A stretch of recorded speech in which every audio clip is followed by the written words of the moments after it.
Mental illness is a societal problem. Mental illness can be found in any social status, class, race, nationality, culture, and or age. Oftentimes you hear the term, oh, he or she's crazy. However, the correct term is mental illness. The rest is myths and stigmas. Since studying mental health, I have a greater compassion for those who suffer with mental illness. Mental illness is not something someone wished they had or would like to have disappear in a swoop. However, mental illness is manageable like any other health problems. There's treatment for mental illness, the same again as any other health issues. In social work, we do not refer to humans as crazy, but that they suffer from mental illness. Manali 2011 claimed nearly 50% of Americans have been mentally ill at some degree in their lives, and more than a quarter have experienced mental illness in the past 12 months.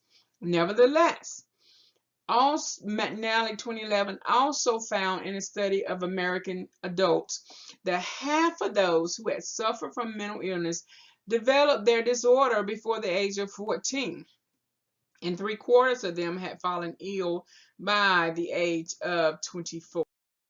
The myth. People say people with mental illness can't be cured and they are a menace to the rest of society. The only way to handle these type of people is to lock them away in an asylum. The facts. All mental illnesses can be treated. Some mental illnesses can't be cured, but they can be managed so that individuals can lead a full and productive. 1 in 4 people has a mental illness. You can be one that helps. Mental illness is not contagious. You can't catch it by being kind. Mental illness is not meant to degrade someone or to make them feel bad or useless.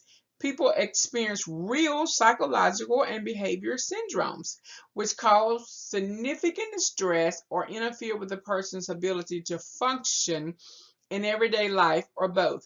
These symptoms are said to arise from a convincing dysfunction within the mind or brain.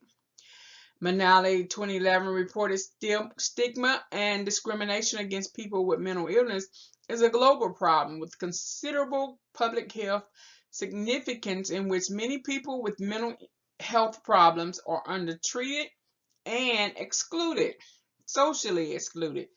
It is said the public has little knowledge of mental health and therefore appear to despise, reject, downplay, criticize, abuse, and oppress those who suffer with mental illnesses. Reportedly, stigmatizing attitudes and discriminatory behaviors are associated with lower rates of people with mental illness seeking help and often promotes conflicts with the public. When they don't seek help, guess what happens? There is problem in the public, in society.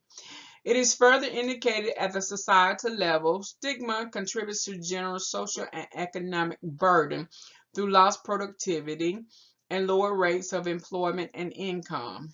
So, of course, if someone gets struck by mental illness, such as schizophrenia, bipolar disorder, schizoaffective disorder, anxiety disorder, major depressive disorder, or whatever, there is a loss of productivity because they're unable to focus, concentrate, work because of the symptoms.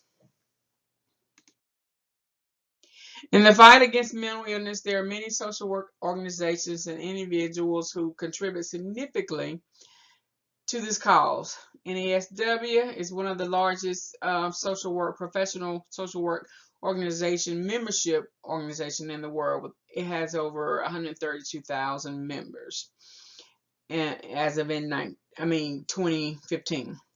The National Alliance on Mental Illness, which is NAMI, one of the largest advocacy organizations representing consumers and family caregivers, has been a leader in creating educational programs and training family members and consumers about mental illness for years. Let's keep talking about mental health. Keep letting our governors and senates and any district leaders know your concern about mental health. Rethink mental illness. Rethink how you see people with mental illness. Rethink how you view someone else with mental illness. It could be your loved one. You never know. Could be you, of course. Rethink how you support funding for mental health. When the bill is on the table to cut funding for mental health, say no. And if the bill is in favor of mental health, say yes, of course. Rethink how you see the future of those with mental illness. Medication is available, which has a great impact on those who have mental illness. In years past, there have been many people who suffered for a long period of times with no significant help. But now medication is readily available, patient assistance, and so on.